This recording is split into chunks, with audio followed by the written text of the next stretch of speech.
की व्यवस्था बनाई गई है। तामिस, अंधतामिस, रौरव, महारौरव, कुंभी पाक, काल सूत्र, सूकर मुख, अंधकूप इत्यादि 28 नरक की व्यवस्था बनाई गई है। कौन सा पाप करने के बाद जीव किस नरक में जाता है? जो लोग पराई संपत्ति का हरण करते हैं, पराई स्त्री का हरण करते हैं, पराये बच्चे का हरण करते हैं, उन्हें तामसिक नरक में ले जाकर के डाल दिया जाता है। जो घर आए हुए अतिथि को हे दृष्टि से देखते हैं, अपमानित करना चाहते हैं, उन्हें कुंभी पाक नामक नरक में डाल दिया जाता है, जहां खोलते हुए कराहे में उनको डाला जाता है। जो लोग मांस भक्षण करते हैं, जीवों की हत्या करते हैं, उन्हें वज्रतुंड नामक नरक में डाला जाता है। इस नरक की व्यवस्थाओं को सुन करके परीक्षित जी घबरा गए। बोले महाराज, इतना कष्ट इस जीव को सहना पड़ता है? बोले हाँ, जो लोग जैसा पाप करते हैं उन्हें वैसा दंड दिया जाता है, लेकिन तुम क्यों घबरा रहे हो? बोले महाराज, इस जीव का कल्याण कैसे होगा?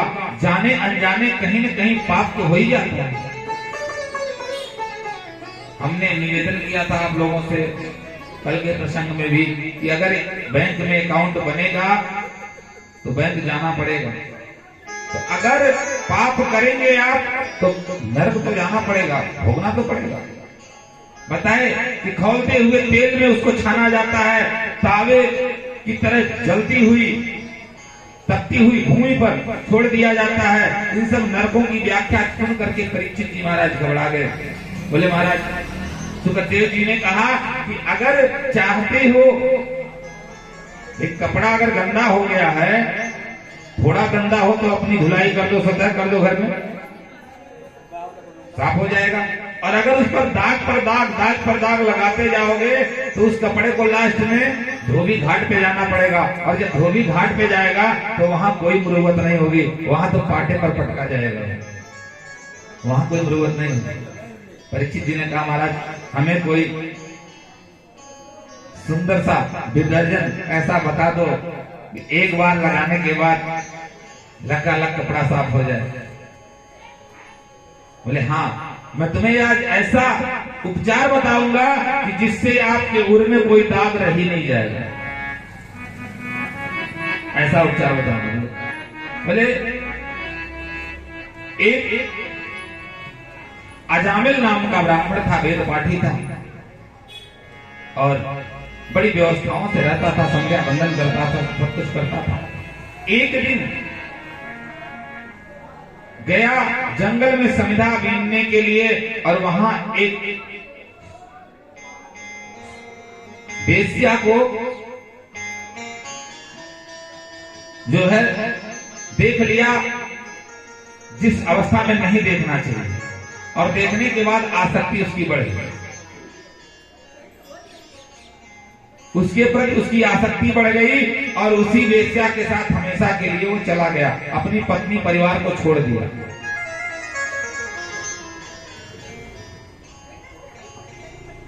और वहां से जाने के बाद जब उसके पास गया तो उसने उस गणिका ने कहा कि महाराज, मेरे पास आ गए हो तो यहाँ ये पूजा पाठ नहीं चलेगा। दूसरे दिन जब पूजा संध्या करने बैठा तो कहा ये सब नहीं चलेगा। बोले क्या चलेगा?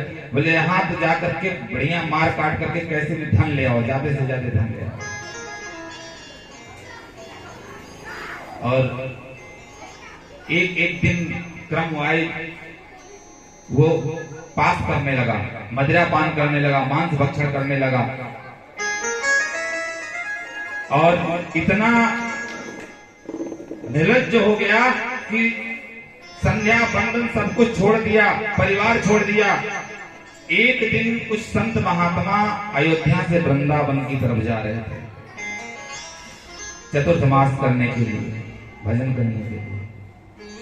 लोगों से पूछा कि हम लोग जा रहे हैं और आज रात विश्राम करना है, इस गांव में कोई ऐसा संत पुरुष बता दो जिसके यहाँ जा करके हम लोग टिक सकें, बना खा लें, भोजन पा लें और आराम से रह लें और सुबह हम लोग फिर चले जाएंगे।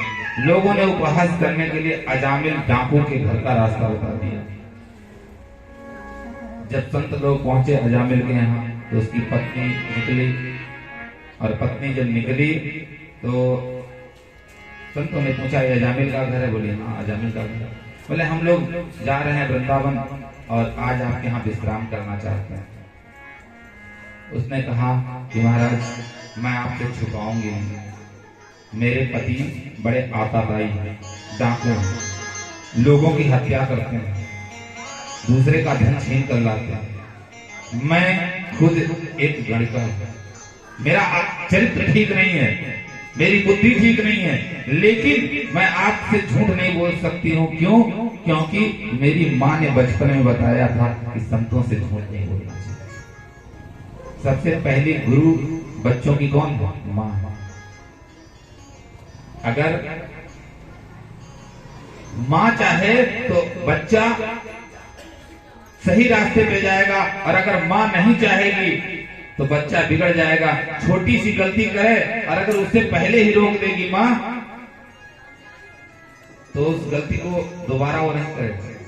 लेकिन अगर उसे प्रोत्साहन मिल गया, कोई बात नहीं बेटा, तो बिगड़ गया। डाकू मान सिंह जब पकड़ा गया तो उसे कहा गया कि किसी से मिलना चाहते हो? कहा हाँ हमारी माँ को बुलाया जाए। और जब माँ को बुलाया गया तो उसने अपनी माँ की नाक काट ली। कहा पहली बार जब मैं गांव में